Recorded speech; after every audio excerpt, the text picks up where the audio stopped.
In 1994, a man named Paul Shearer requested his own childhood records from the Pennsylvania State Archive. He was 36 years old. He had spent 15 years of his life, from age 3 to age 18, inside a single building called Gray Cliff Home for Children, and he wanted to know what that building had written down about him while he was there. What arrived in the mail a few weeks later was a manila envelope containing his intake paperwork from 1961, 4 ward assignment records spanning 15 years, and a 1-page discharge summary from 1976. No school records, no medical history beyond a handful of vaccination dates, no psychological notes, no documentation of any kind suggesting that anything specific had ever happened to him, or been done for him, or mattered about him, in 15 years of institutional childhood. He read through the file twice. Then he set it on his kitchen table and sat with it for a long time. "It's like the institution's position," he said later in an interview, was that the interior of a child's life wasn't worth writing down.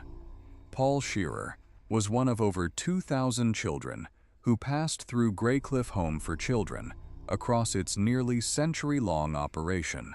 This is the story of what happened inside that building, and why, for so many of the people who lived it, the records that should tell that story are either gone, incomplete, or carefully silent about the parts that mattered most.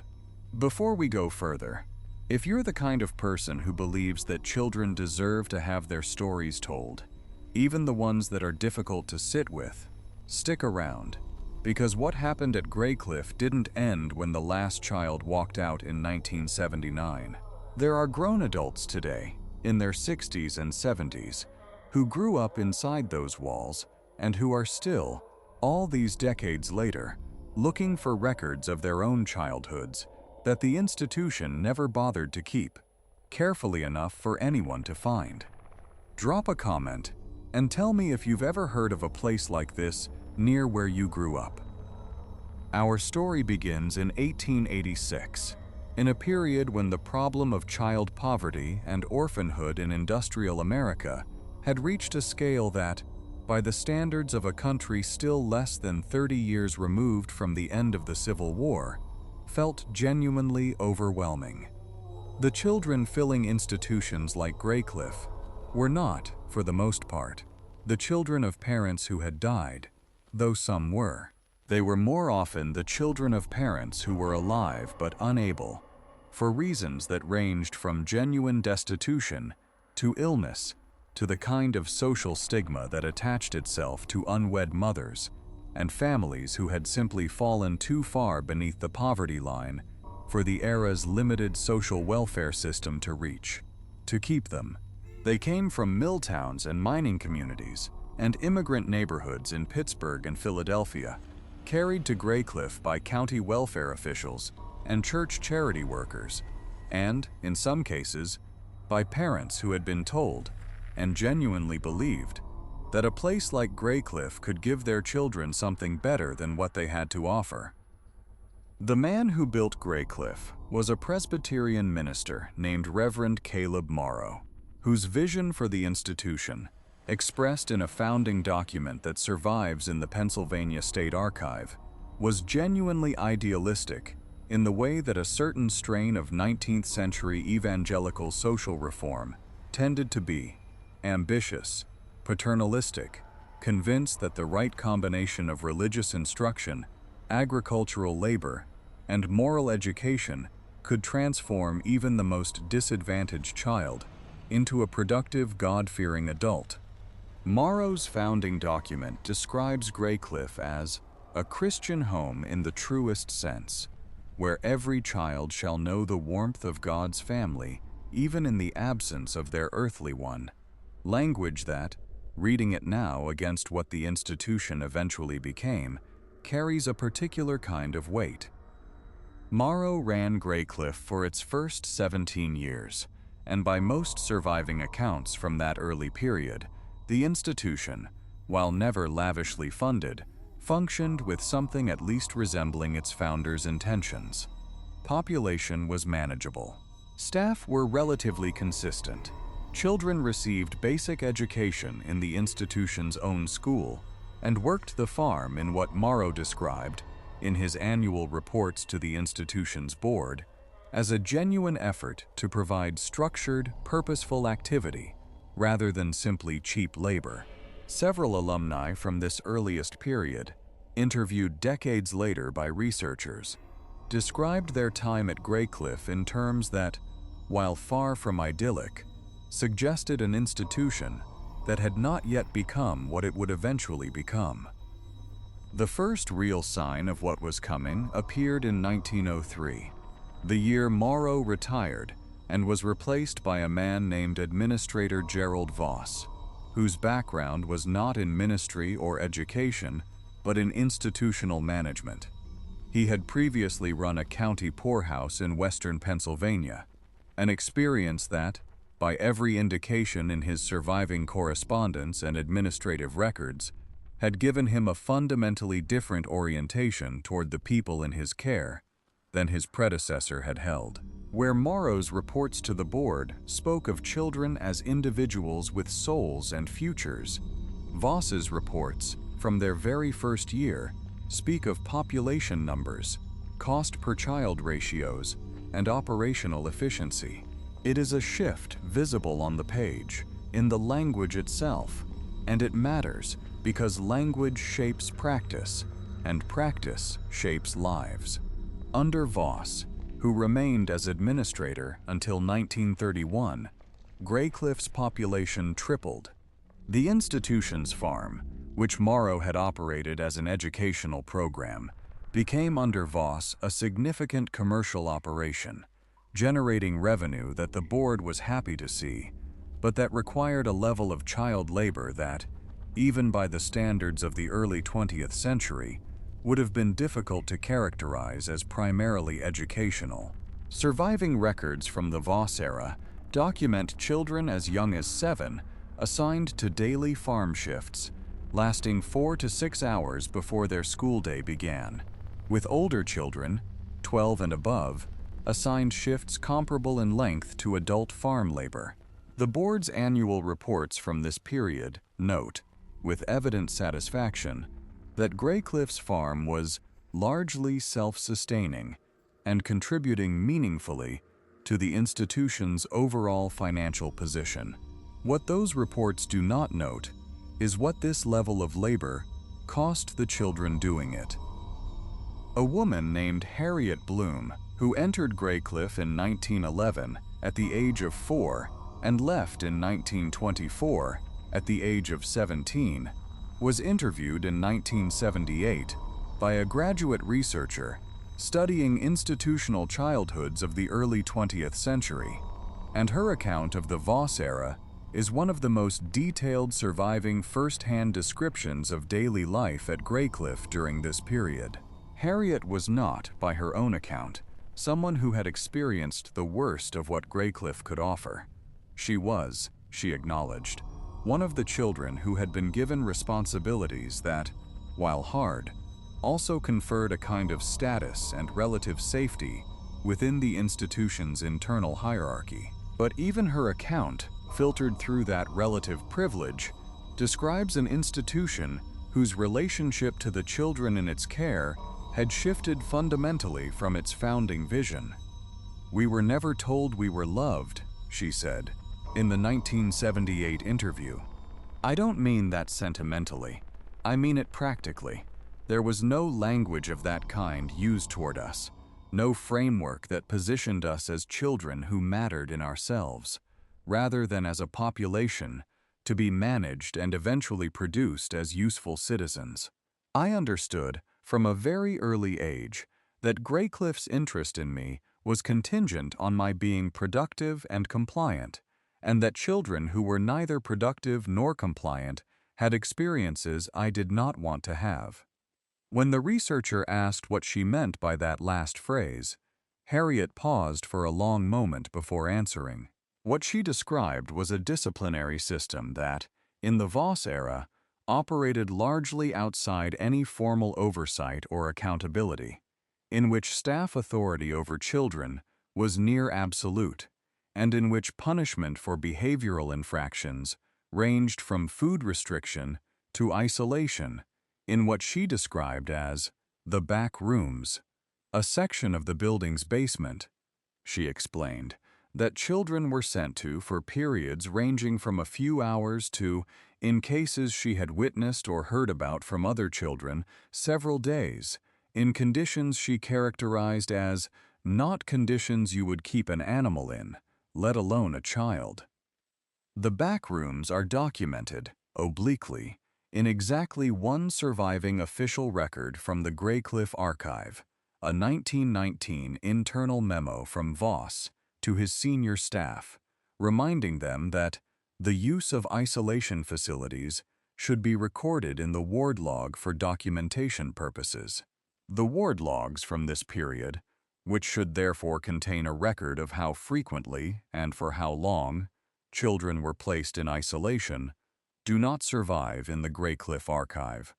Whether they were destroyed, lost, or simply never properly maintained, is not answerable from any surviving document. Voss retired in 1931 at the age of 67, having overseen Graycliff for 28 years and having transformed it, in that time, from a mid-sized charitable children's home into one of the largest institutions of its kind in the northeastern United States. His retirement was marked by a dinner in his honor, attended by the institution's board and several local civic figures, at which he was presented with a framed certificate of appreciation for his decades of dedicated service to the children of Pennsylvania. No child who had lived at Graycliff under his administration appears to have been invited to that dinner. The decades that followed Voss's retirement saw Graycliff pass through 3 more administrators in relatively quick succession, each one inheriting an institution whose scale and operational model had been set by their predecessor, and whose momentum was, by then, essentially impossible to redirect without a level of outside intervention that, for the better part of another 3 decades, never materialized. The institution's population remained above 2,000 through most of the 1940s and into the 1950s, sustained by a steady flow of referrals from county welfare offices across western and central Pennsylvania that had, by this point, established Graycliff as simply the default destination for children the system didn't know what else to do with. The Second World War created, as it did at so many comparable institutions during this period, a staffing crisis that the institution's already inadequate supervision ratios were poorly positioned to absorb.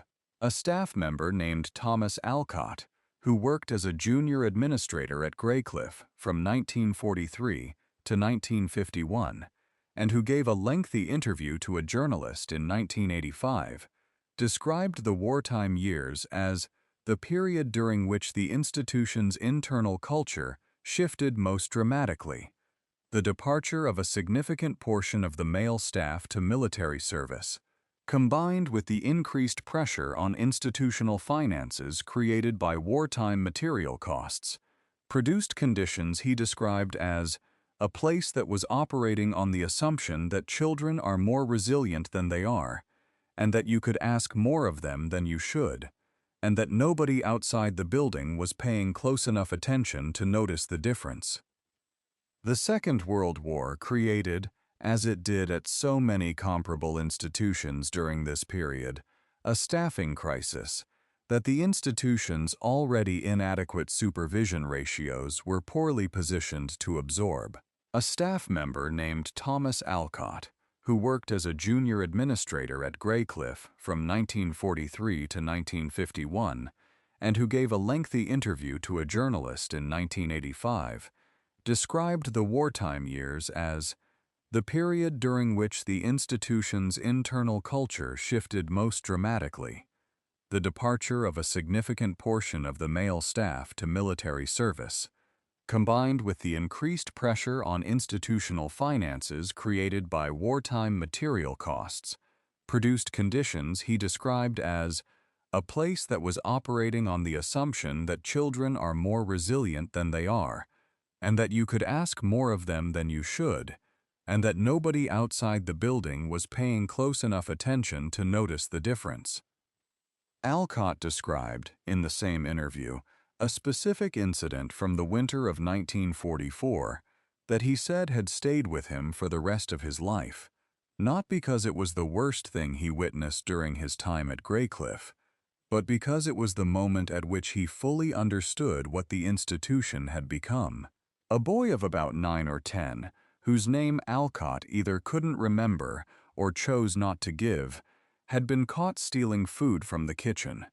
Not an unusual occurrence, Alcott noted, in a building where food rationing during the war years had reduced children's meals to a level that left many of them genuinely hungry between scheduled mealtimes. The boy was brought before the senior staff member on duty, reprimanded, and sent to the basement isolation room for 2 days.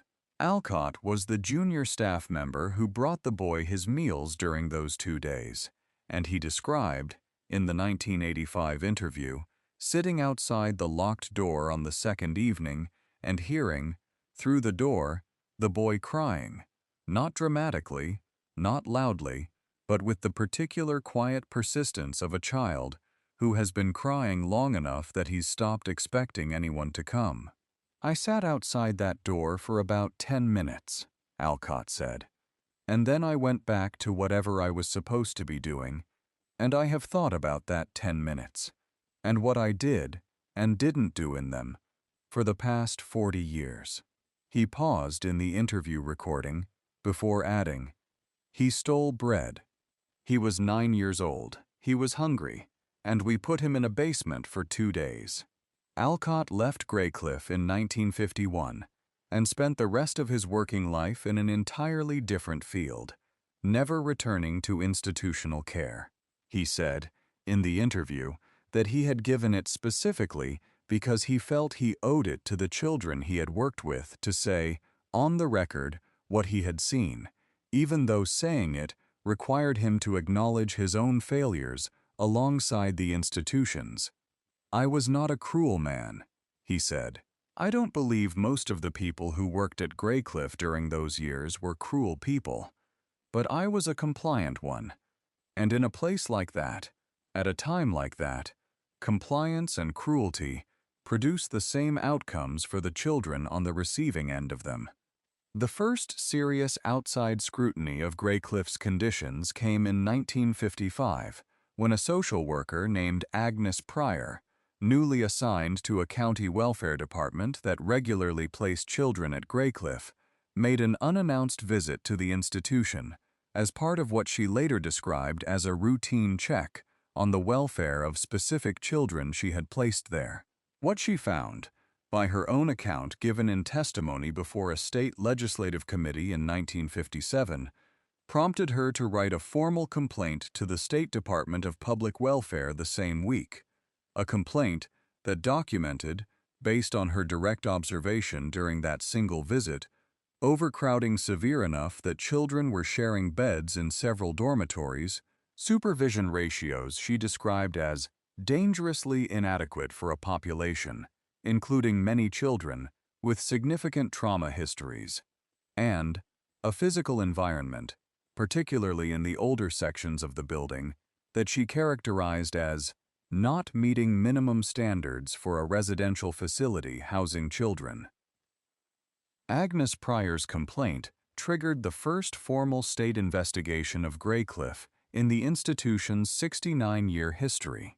The investigation, conducted over several months in 1956, produced a report that corroborated Pryor's observations and added several additional findings, including documentation of a punishment system that, while described in euphemistic terms in the institution's own policy documents, appeared in practice to include the kind of isolation-based disciplinary measures Harriet Bloom had described from 4 decades earlier.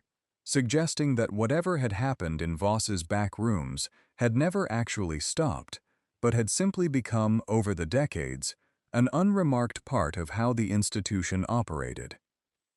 The 1956 investigation resulted in a set of required corrective actions, monitored by the state over the following several years, that produced genuine, if incomplete, improvements in Graycliffe's physical conditions and supervision ratios. What it did not produce, what no investigation before the institution's eventual closure in 1979 ever fully produced, was a reckoning with the accumulated harm of 9 decades of institutional life for the children who had passed through Graycliffe's doors. That reckoning, partial and still incomplete, began in the 1980s and 1990s, when former Graycliffe residents, by then adults in their 30s, 40s, and 50s, began finding each other through church groups, through early internet forums, and through the kind of informal networks that form when people who share a formative experience realize, often with some surprise, that the experience they'd spent decades trying to process in isolation was shared by hundreds of others. Before we get to those survivors and what they found when they went looking for their own records, I want to tell you about one more part of Graycliffe's physical property that most accounts of the institution's history mention only briefly, but that I think deserves more attention than it typically gets.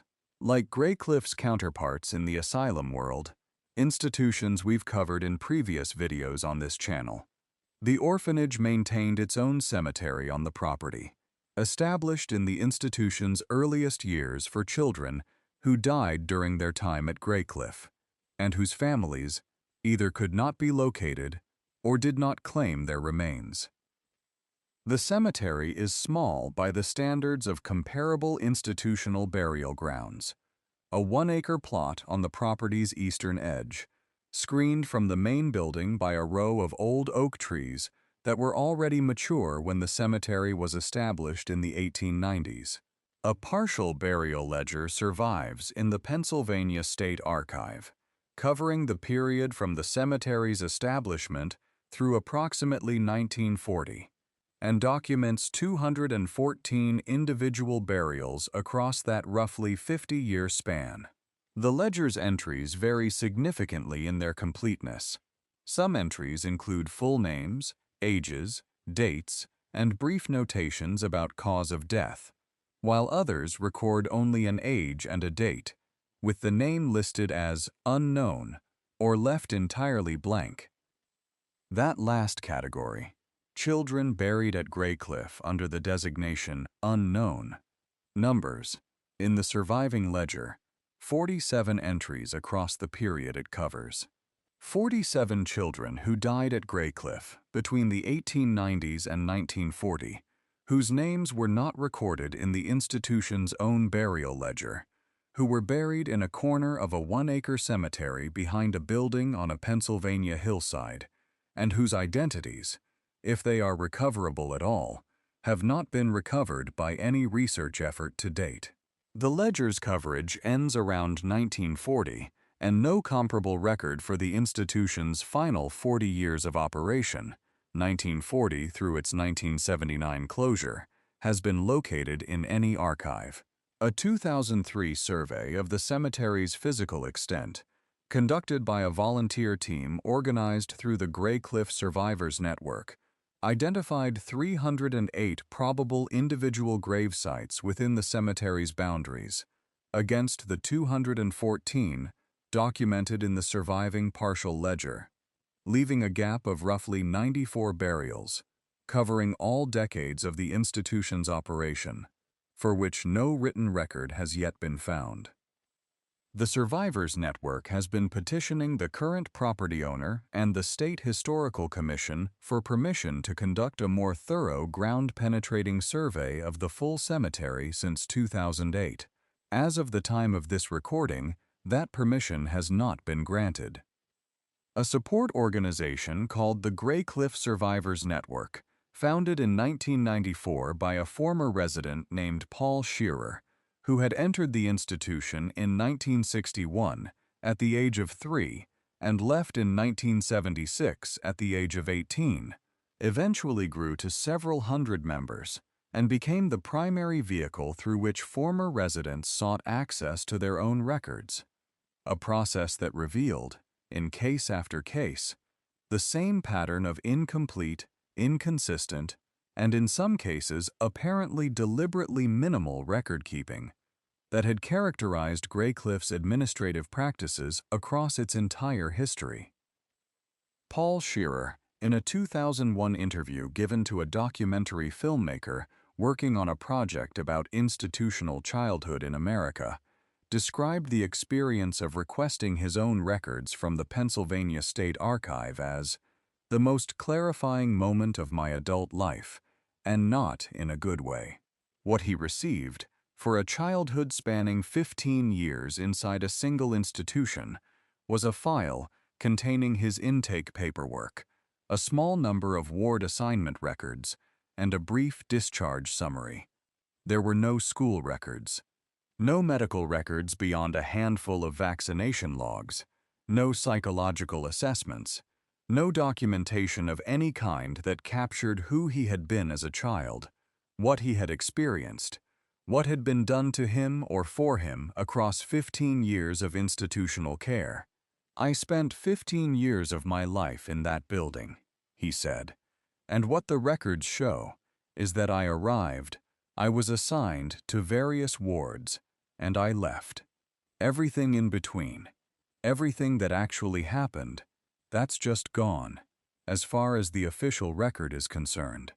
Paul's experience was not unique within the survivors network. A woman named Diane Coyle, who entered Graycliffe in 1958 at the age of 6 months and left in 1974 at the age of 16, spent over a decade trying to locate any documentation of her own origins, specifically, any record that might tell her who her parents were. Since she had arrived at Graycliffe as an infant with no family contact in her file and had grown up inside the institution with no information about where she had come from. What she eventually found, through a combination of the State Archive, the Survivors Network's own records collection, and a private genealogist she hired in 2005, was a single intake document from 1958 listing her as unnamed female infant, approximately 6 weeks of age, surrendered by county welfare, origin unknown. That phrase, origin unknown, is the entirety of what the official record says about the first 6 weeks of Diane Coyle's life, and it is the entirety of what she has been able to learn about them in the decades since. Diane told Paul Shearer, in a conversation he later recounted in a written account published by the Survivors Network, that the thing she found hardest about what Graycliffe had done to her records, or more precisely, had failed to do with them, was not the absence of information about her parents, painful as that was.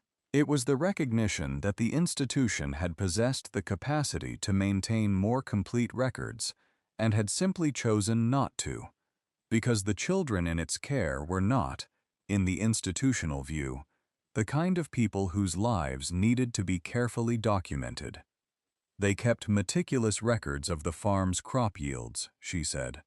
They kept detailed accounts of every dollar spent on building maintenance. They could not be bothered to write down where I came from. Several other Survivors Network members have, over the years, shared similar accounts of the gap between what Graycliffe documented and what it didn't.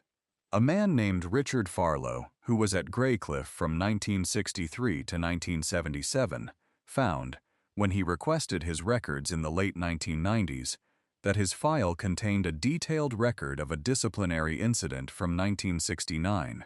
He had been caught fighting with another boy and spent 3 days in isolation, but no record of the Academic Achievement Award he distinctly remembered receiving the following year, or of the significant illness he had suffered in 1972 that, by his own recollection, kept him in the institution's infirmary for nearly 2 months. The institution had kept the record of his punishment and lost the record of his achievement and his illness.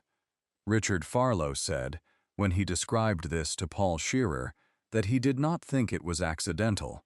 He thought it reflected, accurately, what the institution had valued about its children and what it had not. I wanted to see Graycliff for myself. We're out here now on the road that runs past the old Graycliff property, and the main building is visible up on the hill. It's been empty since 1979, and the state sold the property to a private buyer in the mid-1980s who had plans for it that never materialized, so it's just been sitting here for the better part of 40 years now. The windows going, the roof starting to fail on the east wing, the grounds completely overgrown. There's a fence along the road, and signs, but the building itself is visible from here, and it is a big building. Even from this distance you can see the scale of it, the length of the main facade, the way it sits up on that hill looking out over the valley, the way it must have looked to children arriving here, some of them as young as 2 or 3 years old, looking up at this enormous building and understanding, in whatever way a very young child understands such things, that this was going to be their world for a very long time. The Graycliff Survivors Network holds a small annual gathering, usually somewhere in western Pennsylvania, where former residents can meet, share records they've been able to locate, and support each other through what Paul Shearer has described as the ongoing, never fully finished work of making sense of a childhood spent inside an institution. I spoke with Paul briefly before coming out here today, and he told me something that I think is the right note to end on. He said that the thing he most wants people to understand about Graycliff, and about places like it, because there were hundreds of places like it across the country, and most of their stories have never been told, is not the darkness specifically, though the darkness is real and deserves to be named. It's the ordinariness of how it happened. Nobody built Graycliff to harm children. Reverend Morrow built it because children needed somewhere to go. The harm came later, slowly, through decades of decisions made by people who were thinking about budgets and efficiency and population management, and who had, somewhere along the way, stopped thinking about the fact that what they were managing was childhood. Not a resource, not a population, childhood. The specific, unrepeatable, irretrievable thing that happens to a person between the ages of 0 and 18, that shapes everything that comes after, that cannot be given back once it's been taken. Paul Shearer entered Graycliff at 3 years old. He left at 18. 15 years of childhood inside a building that's been sitting empty on that hill for longer than he was ever inside it. He's in his 60s now. He still holds the gatherings. He's still looking for records. He told me, before we got off the phone, that he doesn't expect to find everything he's looking for. But he said that as long as he's looking, at least someone is. And that for the children who grew up in places like Graycliff, having someone still looking, still refusing to let the story be forgotten, is the closest thing to justice that most of them are ever going to get. Thanks so much for watching. If this story moved you the way it moved me, stick around. There are more forgotten stories like this one waiting to be told, and I'd be glad to have you along as we find the next one.